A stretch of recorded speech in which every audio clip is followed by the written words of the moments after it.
Welcome to Nightwhisper. Nightwhisper brings you the darkest tales from the shadows. Join our community.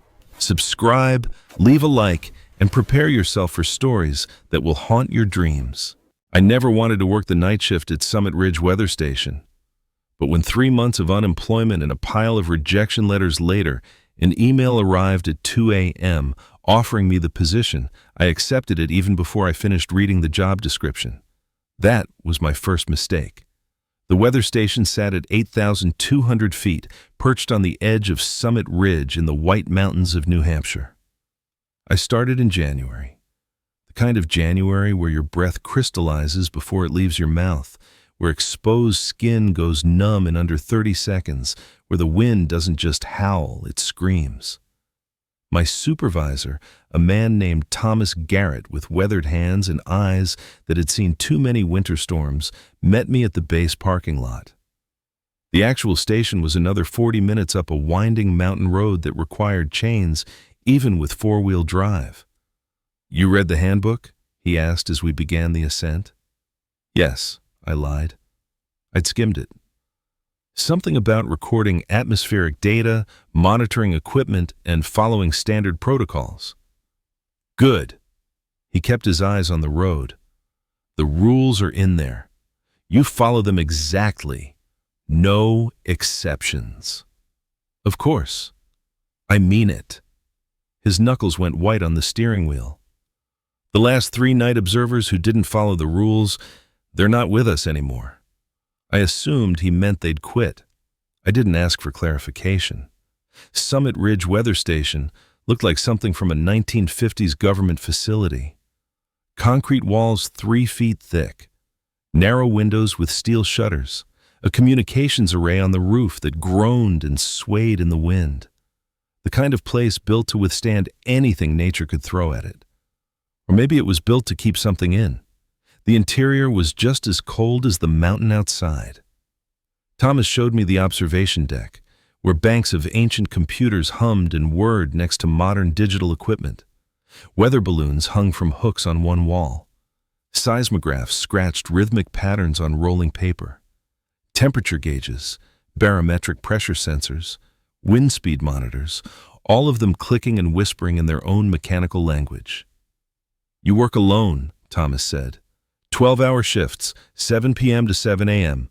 You'll record readings every hour, send reports every 3 hours. The satellite upload is automatic, but you need to verify transmission. And if something goes wrong, follow the rules." He pulled out a laminated sheet from his jacket. White text on red background. 7 numbered items. Summit Ridge Weather Station, Night Shift Protocols 1. Never turn off the main heater, regardless of temperature readings. 2. If you hear 3 knocks on the observation deck door, do not open it. Respond with 2 knocks and continue your work. 3. Between 2 a.m. and 3 a.m., remain in the observation deck. Do not enter the storage level or communications room during this hour. 4. If the pressure reading drops below 900 millibars, seal the observation deck and wait. Do not investigate. Do not call for help. 5. The backup generator is in the basement. If you must go there, take a flashlight. The light switch does not work. Do not try to fix it. 6. When you hear footsteps on the roof, check the anemometer. If it's spinning, ignore the footsteps. If it's stopped, initiate emergency evacuation protocol. 7. At exactly 6 a.m., begin shutdown procedures. Do not deviate from the checklist. Do not remain past 6:30 a.m. I read through them twice. This is a joke, right? Some kind of hazing for new guys? Thomas didn't smile. "Martin Fletcher worked here for 6 years. Good observer. Careful. Methodical." He paused. "Last November, the pressure dropped. He went to investigate. And we found his coat in the storage level, his boots at the bottom of the basement stairs, his gloves on the emergency broadcast controls." Thomas's voice dropped lower. "We never found Martin." The heater hummed, wind rattled the shutters. Jessica Torres started last January, he continued. Smart kid, PhD in atmospheric science. She didn't believe the rules were serious. Thomas pulled his jacket tighter. Around 3 a.m. one night, she went down to the communications room, said she heard something wrong with the transmitter. What happened to her? Her shift ended at 7. She wasn't in the observation deck. We found her at 4 p.m. the next day. His jaw clenched. She was in the observation deck, sitting at the monitoring station, like she'd been there the whole time. That's good, right? She was fine. She was frozen solid. Thomas met my eyes. From the inside out. Medical examiner said it was impossible. Said there was ice in her organs, in her blood vessels, in her brain. But her skin was room temperature. I felt something cold crawl down my spine that had nothing to do with the mountain wind. The last guy, Stephen Mitchell, lasted 2 weeks, followed every rule, did everything right. Thomas handed me the laminated sheet. On his final night, the anemometer stopped at 5:57 a.m., 3 minutes before he could initiate shutdown. Did he evacuate? He tried. Found him in his car halfway down the mountain, every window shattered from the inside. His body was... Thomas stopped, shook his head. Just follow the rules. All of them. Every night. He left at 6:45 p.m. The sun was already gone. I locked the steel door behind him and stared at the 7 rules. The observation deck felt too quiet. I checked the equipment. Everything was running. Temperature, -12 Celsius. Pressure, 1,015 millibars. Wind, 43 kilometers per hour. Humidity, 67%. All normal, all standard. All exactly what you'd expect from a mountain weather station in January. I recorded the readings, sent the report. The satellite confirmed transmission at 7:53 p.m. Nothing strange, nothing wrong. At 8 p.m., I made coffee in the small kitchen. The water took forever to boil. I watched the steam spiral up toward the ceiling and thought about what Thomas had said. They're not with us anymore. Frozen from the inside out.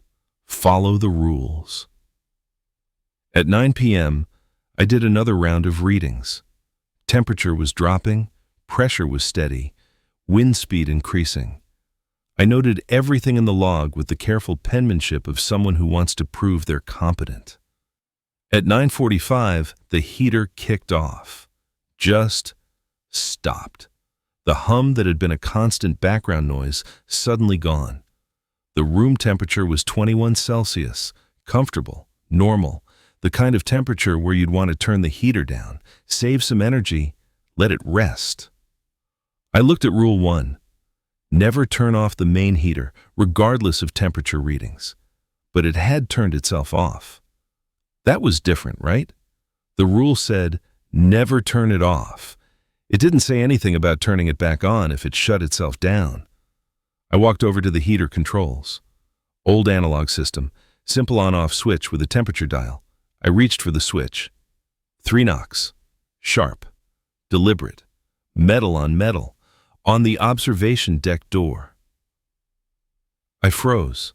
My hand inches from the heater switch, the 3 knocks echoing in my head. Rule 2.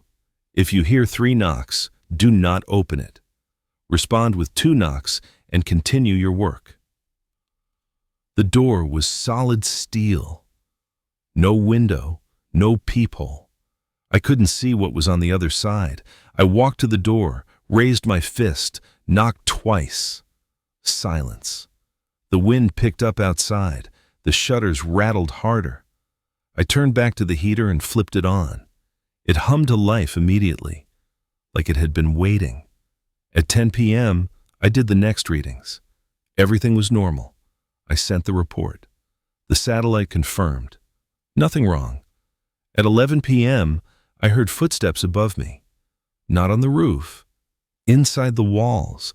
Slow, deliberate steps, one after another. Moving from the communications room toward the observation deck. I checked the anemometer. The wind gauge on the roof was spinning steadily. 61 kilometers per hour.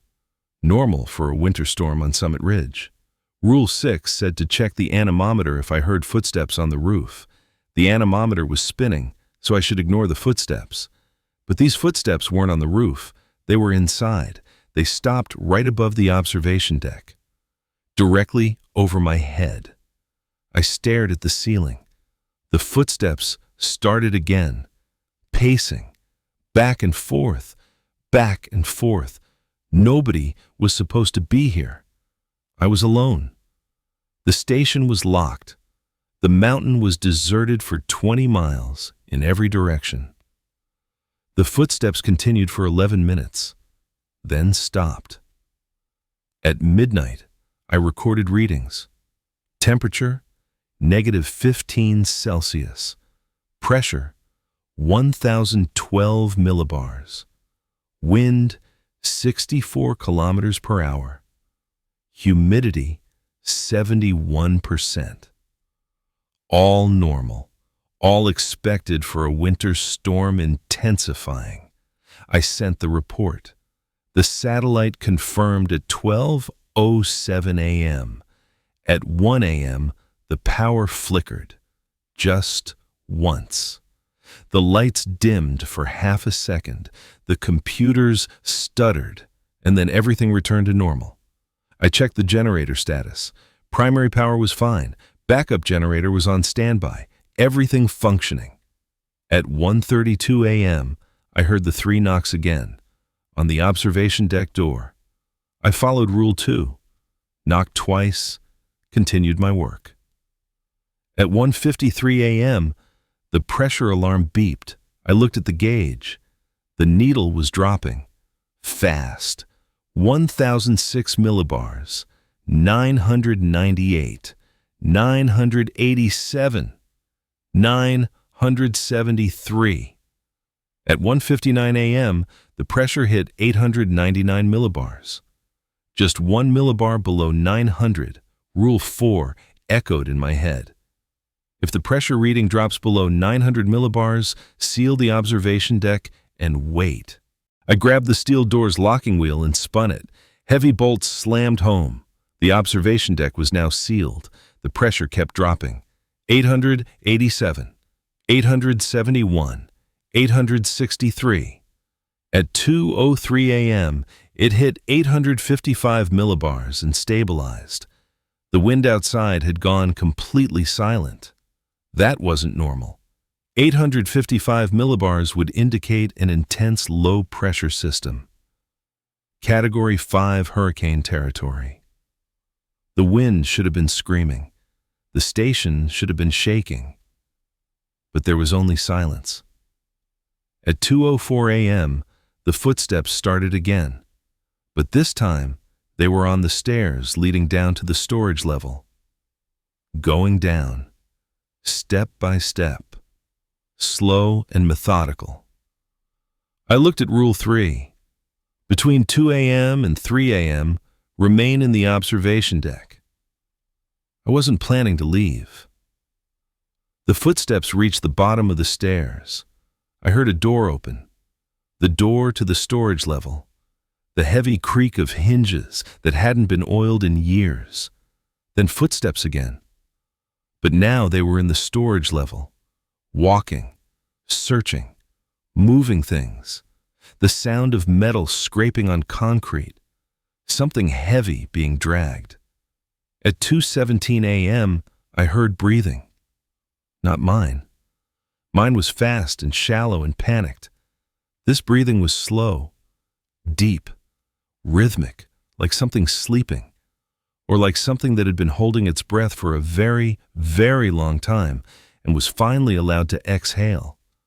The breathing was coming from the door, the sealed door. Something was right outside.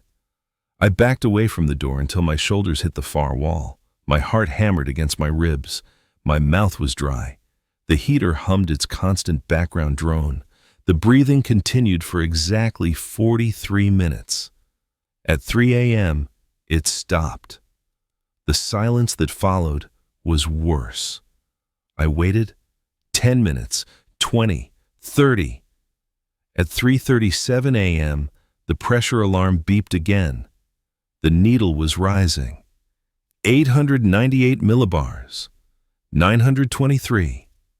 967. 1,015 millibars. Normal pressure for Summit Ridge. The wind returned, first as a whisper, then as a howl, then as the screaming roar I'd heard all evening. I unsealed the door. My hands were shaking so badly I could barely turn the locking wheel.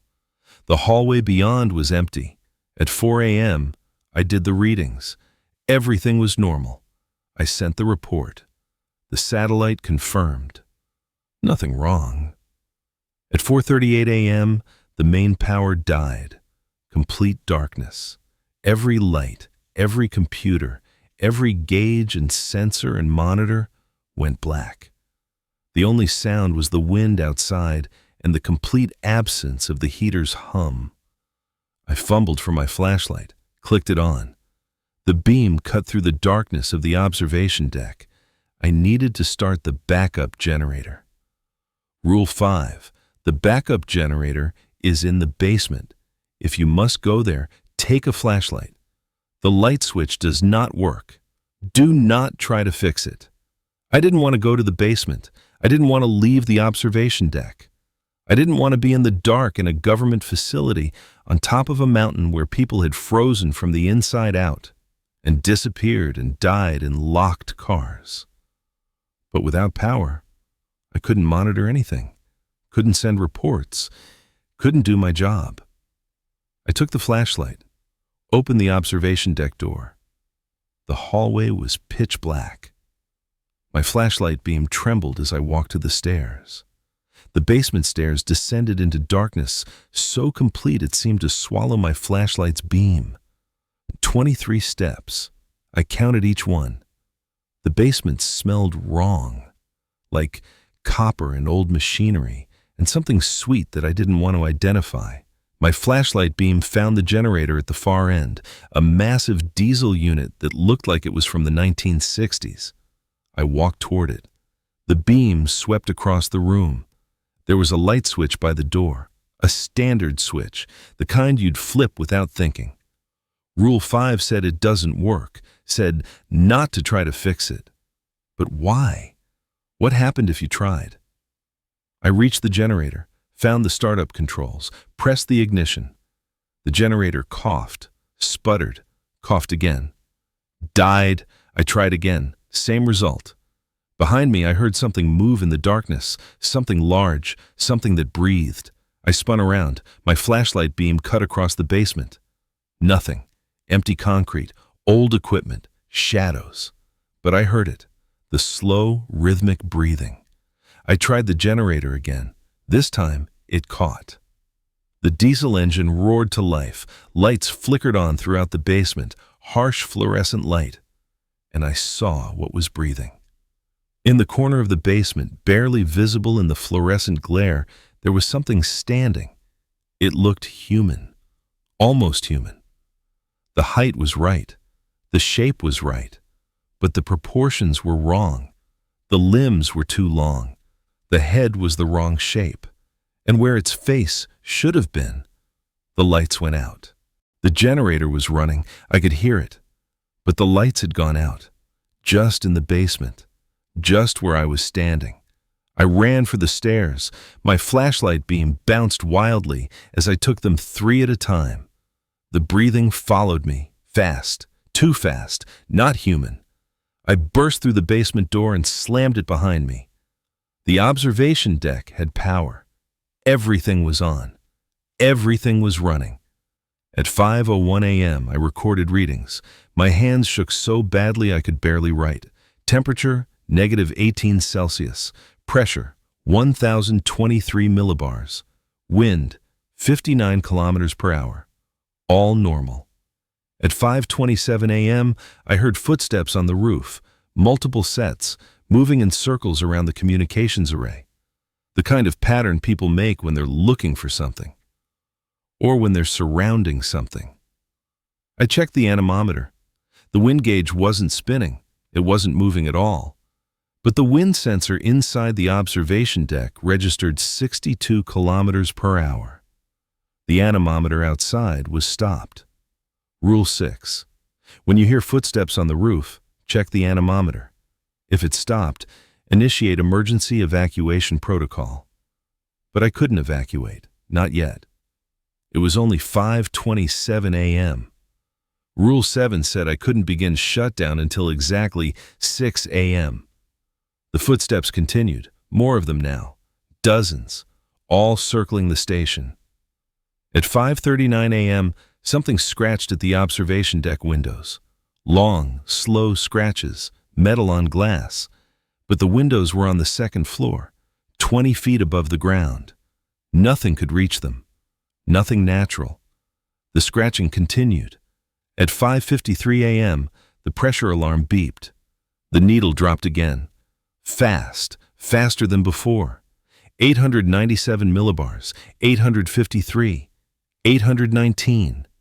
At 5:57 a.m., it hit 784 millibars, the lowest pressure ever recorded in a surface weather system. The kind of pressure that shouldn't exist outside a tornado's core. The wind outside was silent again. The footsteps on the roof had stopped. The scratching had stopped. Everything had stopped. I grabbed my jacket.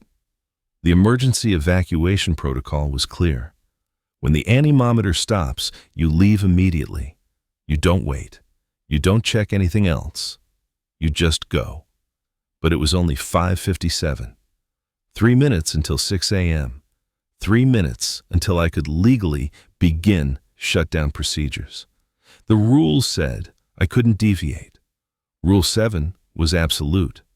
Begin shutdown at exactly 6 a.m., not before, not after. But Rule 6 said to evacuate if the anemometer stopped. The rules contradicted each other. And I realized that was intentional. This was the test. This was how they chose who stayed and who left, who lived and who ended up frozen in their cars or missing in the basement or sitting in the observation deck with ice in their organs. I looked at the clock. 5:58 a.m. The breathing started. Not just in one place, everywhere. In the walls, under the floor, above the ceiling, inside the monitoring equipment, coming from the vents, emanating from the very concrete around me.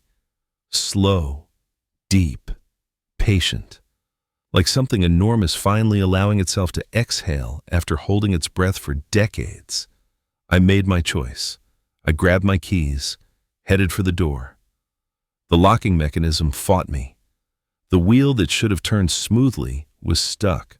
I put my full weight into it. Nothing. 5, 58, and 30 seconds. I tried again. The wheel moved a quarter turn. The breathing grew louder. I could feel it now. Not just hear it, feel it, like pressure waves hitting my chest, making my ribs vibrate, my teeth ache. 5:59 a.m. I got the wheel another quarter turn. 2 bolts released, 4 more to go. The lights flickered, not the normal power flicker. This was rhythmic, pulsing, in time with the breathing. I threw my shoulder into the wheel. Another quarter turn. 4 bolts released, 5:59 and 30 seconds. 2 bolts left. The wheel was fighting me harder now, like something on the other side was holding it, preventing me from leaving. Wanting me to stay until 6 a.m., until the proper time, until the rules said I could go. The temperature in the observation deck dropped 20 degrees in 10 seconds. My breath came out in clouds. Frost formed on the monitoring equipment, on the walls, on my hands as I gripped the wheel. 5:59 and 45 seconds. I pulled with everything I had. The wheel turned, the last 2 bolts released. At exactly 6 a.m., the breathing stopped. Complete silence. I froze. My hand on the door. The wheel fully turned. The door unlocked. At 6 a.m., the breathing returned. But this time, it was everywhere. In the walls, under the floor, above the ceiling, surrounding me. Slow, deep, patient. At 6 a.m. exactly, I began shutdown procedures. My hands were shaking so badly I could barely read the checklist, but I forced myself to go through each step, one by one, exactly as written. No deviations. Record final readings. Archive hourly data. Secure weather balloons. Close atmospheric sensors. Set equipment to standby. Lock observation logs. Seal emergency protocols. Activate departure beacon. At 6:23 a.m., I was done. I grabbed my jacket, unlocked the observation deck door. The hallway was gray with pre-dawn light filtering through the narrow windows. I walked toward the exit. My boots echoed on the concrete floor. Behind me, I heard the observation deck door slam shut. I didn't look back. I reached the main exit, unlocked it, pushed it open. The mountain air hit my face, -20 Celsius, but it felt warm compared to what I'd felt inside. The sky was clear. The stars were fading as dawn approached. The wind was calm. Everything looked peaceful. I walked to my car, started the engine, began the 40-minute descent down the mountain road. In my rearview mirror, I watched the weather station shrink behind me. At 6:31 a.m., exactly 1 minute after the last safe moment to remain inside, I saw something move in one of the observation deck windows. Something tall, something with 2 long limbs, something that should not exist. It watched me leave. I made it down the mountain. Thomas was waiting at the base parking lot. He looked tired, older than he had the day before. "How was your first night?" he asked. I handed him the observation logs. "I followed the rules, all of them." "Good." He glanced at the paperwork. "You'll be back tonight?" I looked up at Summit Ridge. The weather station was just barely visible in the dawn light, a concrete box clinging to the edge of a cliff, alone, remote, watching the sky. Before I could answer, Thomas unlocked his truck and pulled out a thermos. "Coffee? You look like you need it." We sat in his truck as the sun climbed higher. The coffee was bitter and burned my tongue, but I didn't care. It was warm. It was real. It proved I was still alive. "How many stations are there?" I asked. Thomas didn't pretend not to understand. 17. In North America, more worldwide. Places where the barriers are thin, places where observation is necessary. "How long has this been going on?" Summit Ridge opened in 1954, but observations here go back further. The Native Americans who lived in these valleys, they had watchers. Before them, the people whose cave paintings we still find on the ridge. Before them, he sipped his coffee. Someone has always been watching. Someone has always been following the protocols. What happens if all the stations close? Thomas looked at me for a long moment. "You know what happens. You felt it last night. That thing doesn't stay contained because of concrete walls and steel doors. It stays because we maintain the observations. We follow the patterns. We provide what it wants." What does it want? To understand us, to learn human behavior, to study our fear responses, our decision-making, our survival instincts. He set down his coffee. Every observer who works a shift, every rule they follow, every choice they make, every moment of terror they experience, it's all data, all information. "We're the experiment," I said. "We've always been the experiment. Since the first human looked up at the mountain and felt afraid. Since the first person decided to watch the sky and track the storms." Thomas started the engine. "The difference is, now we know it. Now we have protocols. Now we can maintain some control over the relationship." "What happened at the other stations?" He hesitated. Then, "Pikes Peak closed in 1978. The observers stopped following the rules, thought they knew better, thought they could negotiate new terms." His jaw tightened. 3 days later, Denver recorded 17 simultaneous tornado touchdowns. In January, inside the city. Meteorologically impossible. And 600 people died. The Weather Service blamed it on atmospheric anomalies, climate change, unpredictable storm systems. He looked at me. But the old instruments at Pikes Peak recorded the truth, right before the station lost power. The readings weren't measuring weather. They were measuring something else moving through the atmosphere. Something vast. Something that had been contained and decided it didn't want to be contained anymore. I felt cold despite the truck's heater. The other stations? Mount Washington lost an observer in 2003. Good man, experienced. But he tried to document the entity, brought cameras, recording equipment, tried to capture proof. Thomas shook his head. They found his body in the spring thaw, 5 miles from the station. Every bone in his body was broken, but he was arranged perfectly, posed, like someone had carefully taken him apart and put him back together in the exact same configuration. Just to show they could. Why do you do this? I asked. Why do any of us? Because someone has to. Because if we don't maintain the observations, if we don't provide the data, if we don't follow the protocols, he gestured toward the valley below, the towns and cities waking up to a normal Thursday morning. Then it comes down from the mountain, and it observes everything, everyone, without rules, without protocols, without the agreements we've maintained for thousands of years. But it's learning, I said. Last night, it tested me. Made the rules contradict each other. That's not just observation, that's experimentation. Thomas nodded slowly. Yes, it's learning, getting smarter, testing the boundaries. That's why the rules change every night. That's why we need observers who can think, who can adapt, who can survive uncertainty. He looked at me. You'll be back tonight? I'll be back tonight, I said. Because here's the thing, nobody tells you about working at Summit Ridge Weather Station.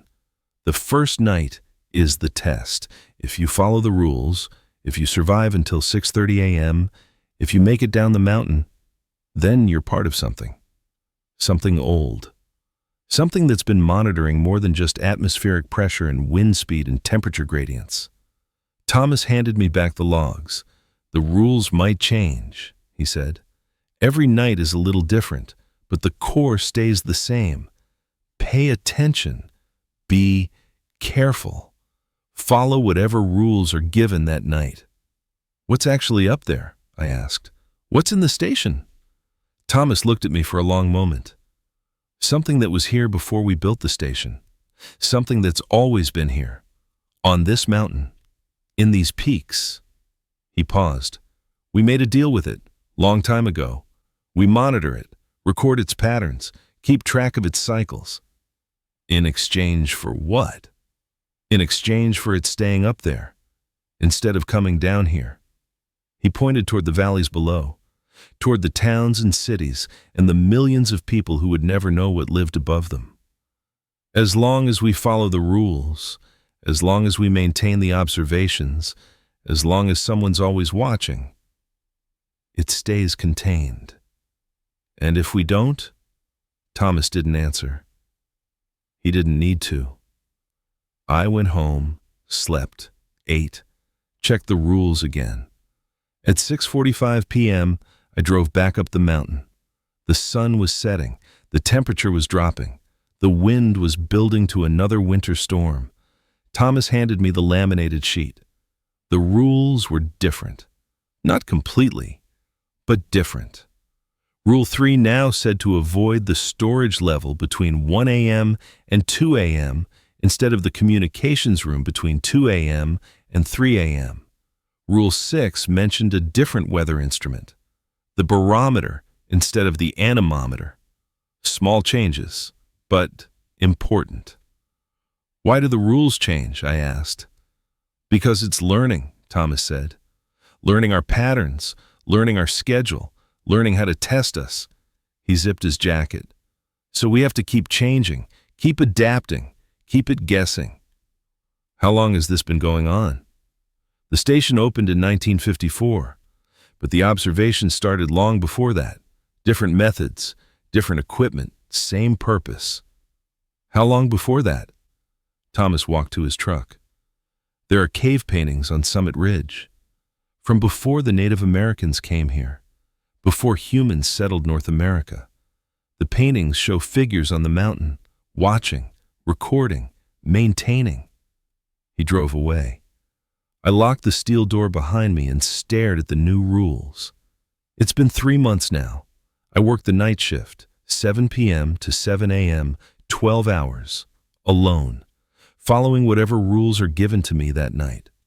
Sometimes I hear the 3 knocks, sometimes the pressure drops. Sometimes I see things in the basement that my mind tries to rationalize, but my instincts know are impossible.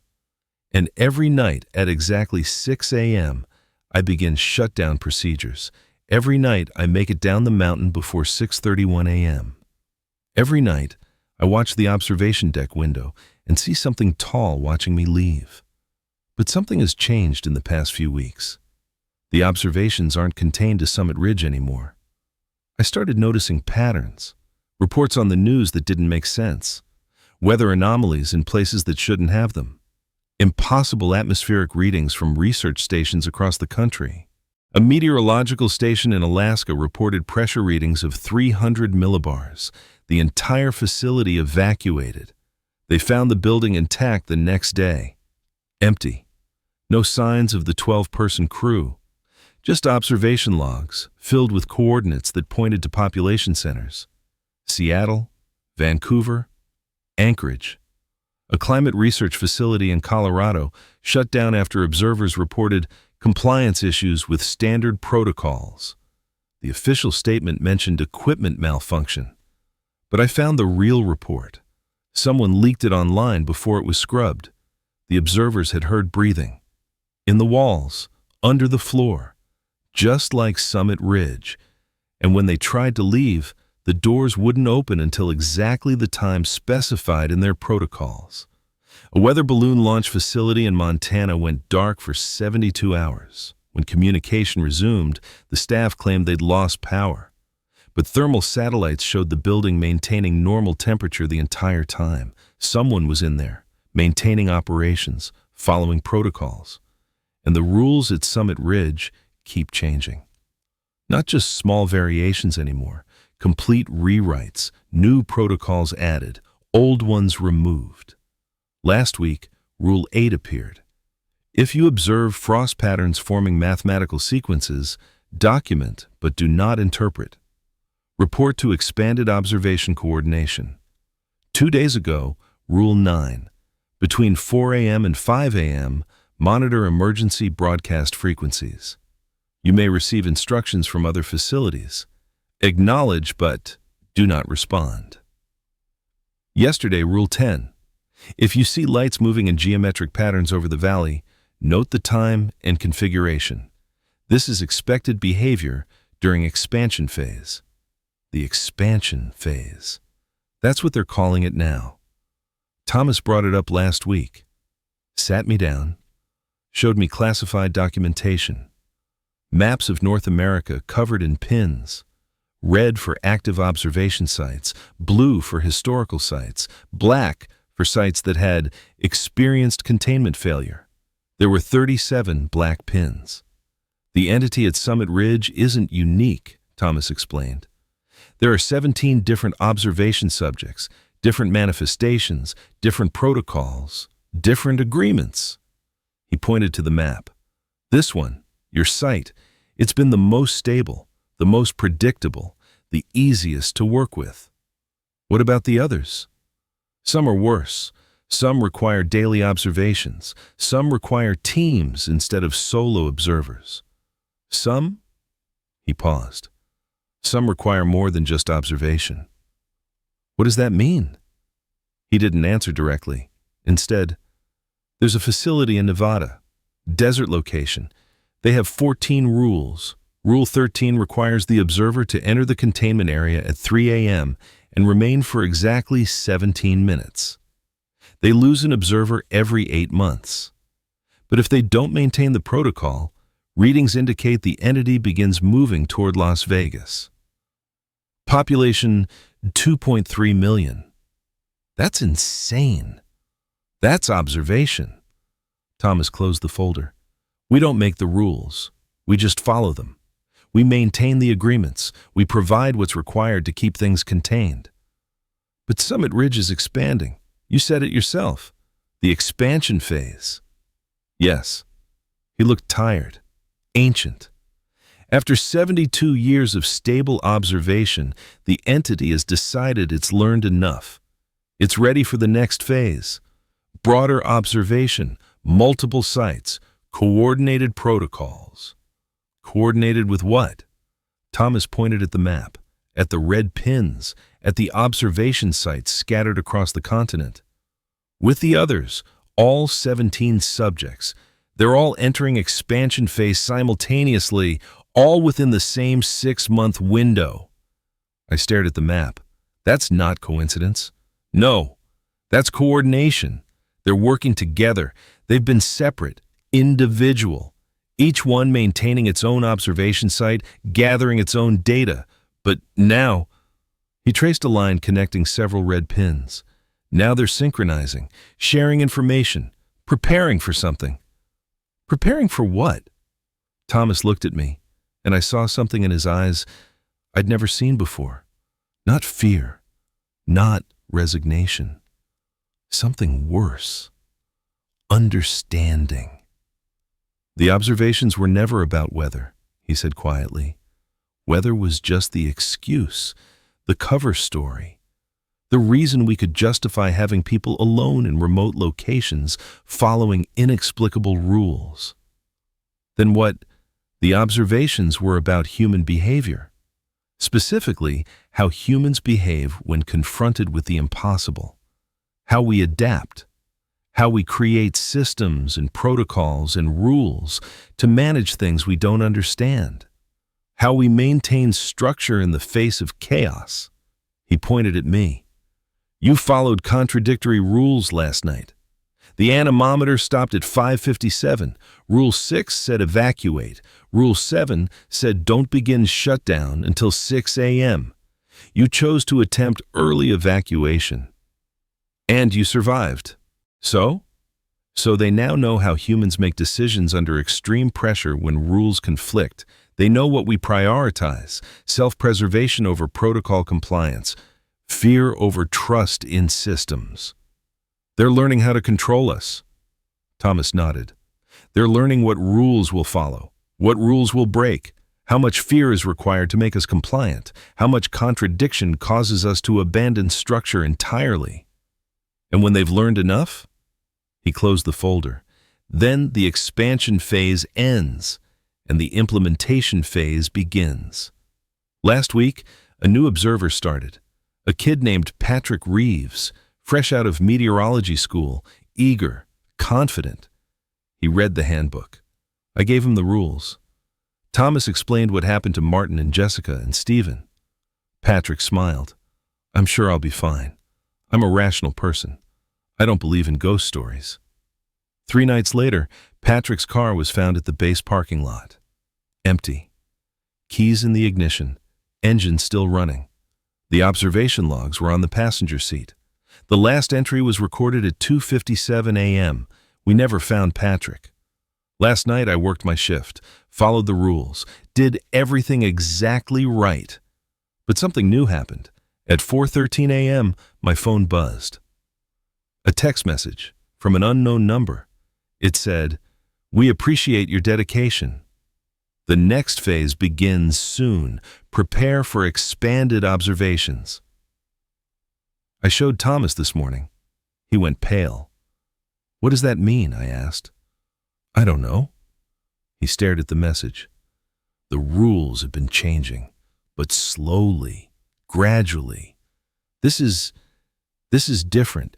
This is direct communication. From what? Thomas looked up at Summit Ridge. From whatever we've been monitoring, whatever we made the deal with. He handed me back my phone. Be careful tonight. Pay close attention to everything. If the rules change significantly, if they ask for something we haven't done before, call me immediately. Don't follow new protocols without confirming them first. Tonight is my shift again. 7 p.m. is approaching. The sun is setting. The temperature is -16°C. A blizzard is moving in. Wind speed will hit 90 kilometers per hour by midnight. I'm looking at the new rules Thomas gave me. Most of them are the same, but there's a new one. At the bottom, number 8. 8. If you receive communication from the observation subject, document the message. Do not respond. Do not engage. Report to primary supervision immediately. The observation subject. That's what they're calling it now. Not it, not the entity, not the thing in the station. The observation subject. Like it's something we're studying, something we're documenting, something scientific and rational and understandable. But I know better. I've heard it breathe. I've seen it move in the darkness. I've watched it stare at me from the observation deck window as I drove away. It's not a subject. It's the observer. And I'm starting to understand that we're not monitoring it. We never were. It's been monitoring us, learning our patterns, understanding our limitations, preparing for something. The next phase. I'm getting in my car now. The mountain is waiting. The station is waiting. The thing inside the station that's always been there, long before we built our concrete walls and the steel doors and monitoring equipment, it's waiting too.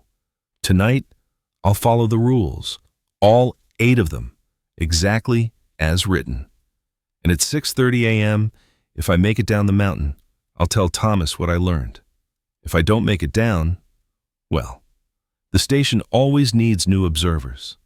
There's always someone desperate enough, always someone who doesn't believe the warnings, always someone willing to work the night shift at Summit Ridge Weather Station, where the air is thin, the wind screams, the pressure drops, and something that should not exist watches us from the darkness, following its own rules, rules we're only beginning to understand. Editor's note. The following message was found in the observation log for February 3, 2026, 3 days after this account was written. The shift was worked by Thomas Garrett himself after the author failed to report for duty. Entry logged at 3:17 a.m. The pressure has dropped to 612 millibars. This should be impossible. The wind has stopped completely. The temperature inside the observation deck is -38°C, despite the heater running at maximum capacity. I can hear breathing in every room. The observation subject is no longer contained to specific hours. It's present at all times now. The old rules don't work anymore. We need new protocols. The entry ends here. Thomas Garrett was found in his office at the base parking lot the following morning. Cause of death was determined to be hypothermia, despite the office heater functioning normally and the thermostat reading 22°C. Summit Ridge. Weather station remains operational. Observations continue. The National Weather Service has posted a recruitment notice for a new night shift supervisor. The rules are being updated. Supplemental document. Recovered from station archives. Summit Ridge. Classified observation protocols. 1954. The following is extracted from the original construction and operational documentation for Summit Ridge Weather Station. This document was classified top secret upon completion of the facility and was declassified in 2012 under the Freedom of Information Act, with significant redactions remaining in place. Facility. Purpose. Summit Ridge Weather Station was not constructed solely for meteorological observation. The primary mission is containment and monitoring of redacted phenomenon first documented in Redacted by Redacted Expedition. The entity/entities present at this location predate human habitation of the region by an estimated redacted years based on geological and archaeological evidence. Containment methodology. Through methods that remain classified, an agreement was established with the observation subject. Terms include 1. Continuous human presence during hours of redacted 2. Adherence to specific behavioral protocols. See Nightly Rules, Documentation. 3. Regular observation and documentation of entity activity patterns. 4. Redacted. 5. Redacted. In exchange, the subjects agree to 1. Limit manifestations to station of vicinity. 2. Redacted. 3. Redacted. 4. Minimize interaction with personnel who follow protocols. Failure conditions. Historical records indicate that similar containment facilities existed at this location dating back to redacted. Each facility maintained containment for an average of redacted years before protocol breach resulted in redacted. The current facility represents the longest successful containment period in documented history. Warning signs of containment degradation include changes in entity communication patterns, current status. Direct contact attempts with personnel, current status. Expansion of active manifestation hours, current status. Redacted. Redacted. Personnel casualties exceeding replacement rate, current status. Contingency protocols. Should containment fail completely, the following actions are authorized. 1. Redacted. 2. Redacted. 3. Evacuation of population centers within redacted mile radius. 4. Redacted. 5. Implementation of Protocol Mountain. Fall end document. Final note from author. I'm writing this 3 weeks after my last shift. I never went back to the station. I stopped answering Thomas's calls.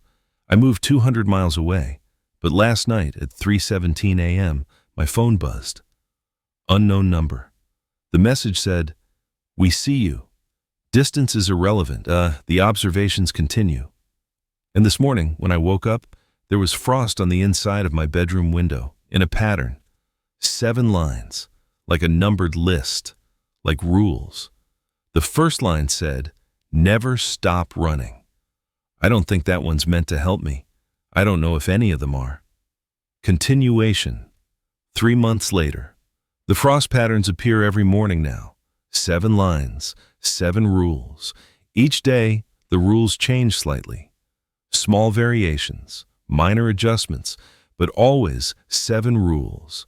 Yesterday's rules said, never look up at mountains. Today's rules say, never check the weather.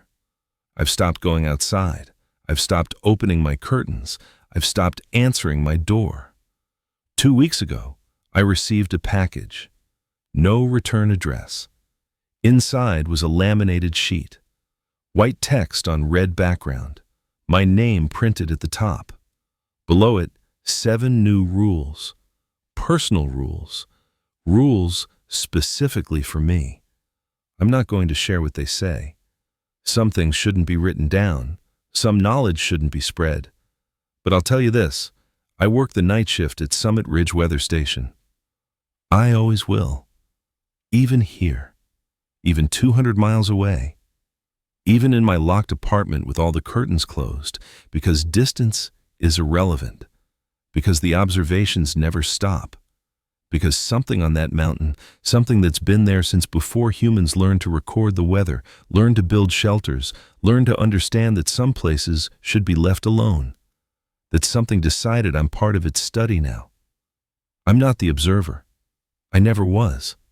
I'm the observation. And the thing that lives on Summit Ridge is very, very patient. It can wait.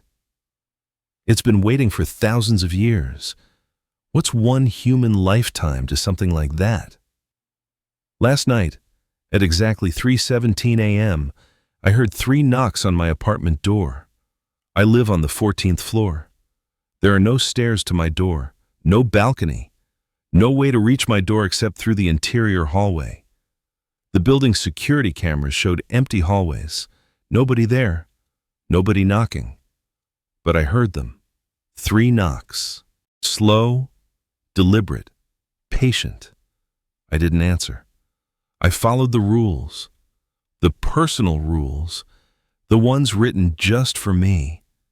At 6 a.m., I heard breathing outside my door. At 6:31 a.m., the breathing stopped. I'm writing this now. It's 9:47 a.m. The sun is out. My apartment is warm. Everything is normal, except for the frost on the inside of my bedroom window. 7 new rules. One of them says, return to the mountain. I'm not going to follow that rule. I'm never going back to Summit Ridge. But I know the truth now. I understand what Thomas tried to tell me. What Martin and Jessica and Stephen learned too late. The station doesn't contain what's on the mountain. The station is what the thing on the mountain uses to study us, to learn from us, to prepare for something. And when enough observers have worked enough shifts, when enough people have followed enough rules, when enough patterns have been documented and enough behaviors have been recorded, then the next phase begins. I received another message this morning. Same unknown number. It said, "Thank you for your service. The expansion starts tonight. Observations will now include valley populations. Please remain available for consultation." I looked outside my window, at the city below, at the thousands of people who don't know what lives on the mountain, who don't know about the rules, who don't know that something has been watching them for their entire lives, waiting for permission to come closer, waiting for the containment to fail. And tonight, at 7 p.m., somewhere on Summit Ridge, a new observer will walk into the weather station. They'll be given a laminated sheet. White text on red background. 7 rules. They'll think the rules are there to protect them. They'll be wrong. The rules were never about protection. The rules were always about documentation, about teaching the thing on the mountain how we think, how we react, how we behave when we're afraid. And now it's learned enough. Now it's ready. Now the observations expand beyond the station, beyond the mountain, beyond the rules. I'm writing this as a warning. But I don't think warnings matter anymore. I don't think any of this was ever about keeping something contained. I think it was always about training something to understand us, to learn us, to prepare for us, and the preparation is complete. So if you ever see a job posting for a weather station, if you ever receive an email at 2 a.m. offering you a position monitoring atmospheric conditions at a remote facility, if you ever hear about a place where the rules change every night and people disappear and something breathes in the darkness, don't take the job. Don't go to the mountain. Don't follow the rules, because they're not meant to save you. They're meant to teach something else how to find you. And once it learns, it never forgets. It's 3:17 a.m. The frost appeared on my window again. 7 new rules. The first one says, Summit Ridge is hiring. The second says, you are invited to return. The third says, observations expand. The fourth says, prepare your neighbors. The fifth says, the mountain descends. The sixth says, rules become optional. The seventh says, thank you for your service. I hear breathing outside my door. 3 knocks, slow, deliberate, patient. And this time, I think I'm supposed to answer. Addendum, 6 weeks later. The following text was found on a weather monitoring website posted by an anonymous user at 3:17 a.m. Eastern Time. Summit Ridge. Weather station has been permanently closed. The official explanation is structural integrity concerns and budgetary constraints. The truth is simpler and worse. On March 15th, the thing on the mountain stopped following the rules. At 3:17 a.m., every weather station in a 50-mile radius simultaneously recorded impossible readings. Pressure at 200 millibars, temperature at -100 Celsius, wind speed at 400 kilometers per hour. Readings that should have indicated the complete atmospheric collapse of the entire region. But outside, the air was calm. The temperature was normal.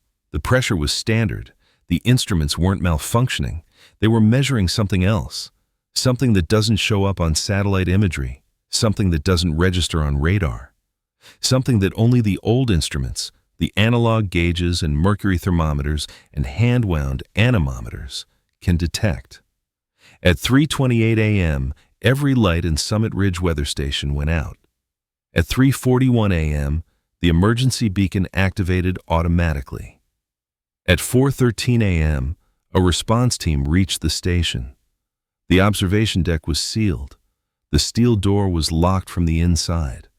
All protocols had been followed perfectly.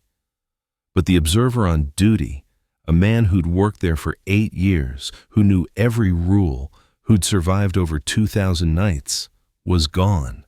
They found his logs, complete and detailed, every reading recorded up until 3:17 a.m. Then the entries changed. Not the handwriting, the same careful penmanship he'd always used, but the content. The readings became impossible. The pressure numbers didn't make sense. The temperature fluctuated between absolute zero and temperatures that should have melted the instruments. The wind speed readings looked like coordinates, and at the bottom of the last page, written in perfect handwriting, the observers have become the observed. The observations have concluded. The expansion is complete. They demolished Summit Ridge Weather Station 3 days later, brought in explosives, brought down the concrete walls and the steel doors and the observation deck where so many people had followed so many rules for so many years. The rubble is still there, on the edge of the cliff, at 8,200 feet. But something else is still there too. Because destruction doesn't work on something that was never really contained, on something that was always watching, always learning, always preparing. The National Weather Service received 73 applications for the position before they canceled the job posting. 73 people who needed work, who saw the email at 2 a.m., who were willing to spend 12 hours alone on a mountain following rules they didn't understand. 73 people who are now, well, let's just say the weather has been strange lately, all across the country, all around the world. Atmospheric anomalies, pressure systems that shouldn't exist, temperature variations that defy physics, wind patterns that follow impossible geometries. And at night, if you listen carefully, if you're alone, if you're in that space between waking and sleeping, you might hear breathing, slow, deep, patient. And if you hear 3 knocks on your door at 3:17 a.m., don't answer. Don't follow the rules. Don't try to understand. Just run, because the station is gone. But the observations continue. And now we're all working the night shift.